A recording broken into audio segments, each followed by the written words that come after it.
Welcome to World Ocean Radio. I'm Peter Neill, Director of the World Ocean Observatory.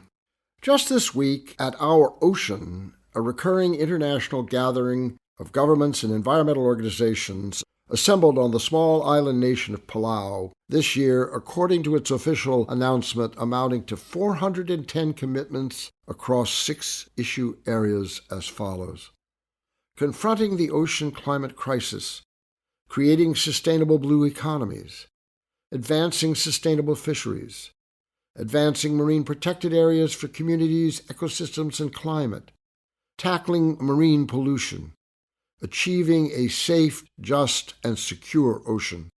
The announcement continued, since 2004, Our Ocean Conference has now mobilized more than 1,800 commitments, worth approximately $108 billion toward ocean leadership in action, unquote.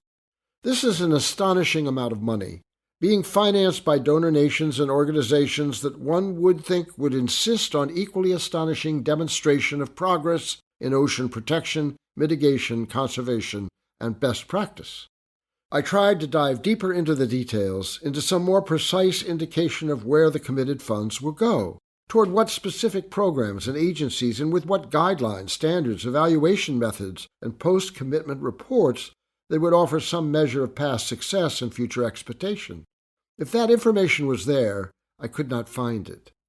I listened to many commitment announcement speeches, limited to a few minutes, terse, general, and in many cases referring to wind power investment and other substantial initiatives that factor large in the financial profiles of the donor nations and the concept of blue economy, but only tangentially link to specific actions for serious regulatory change or rejuvenative redress coastwise and in the ocean. For example, one of the most pervasive strategies for climate mitigation on land is the planting of trees.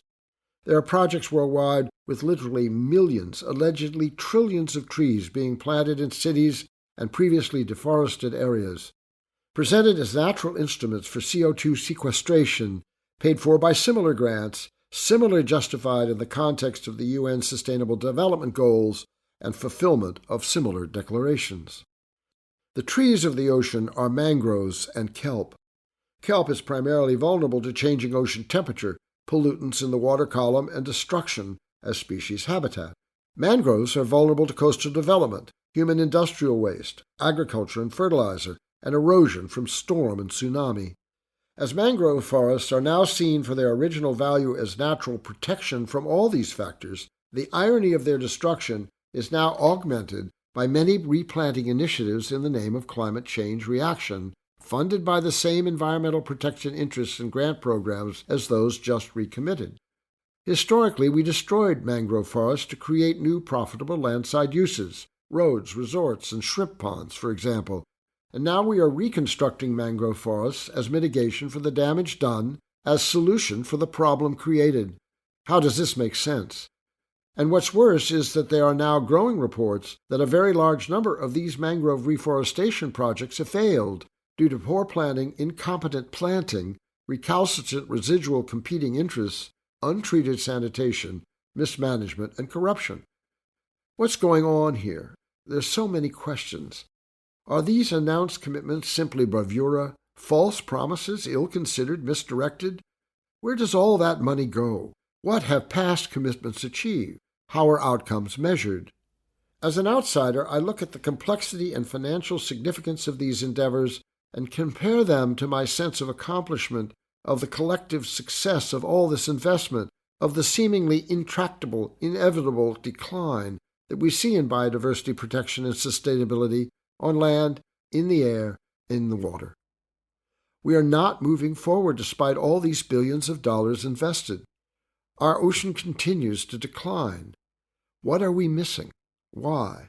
Is there another way that we have not yet invented? What must we change to change our strategy for climate change? We will discuss these issues and more in future editions of World Ocean Radio. World Ocean Radio is distributed by the Public Radio Exchange and the Pacifica Network for use by college and community radio stations worldwide. Find us wherever you listen to your favorite podcasts and at worldoceanobservatory.org.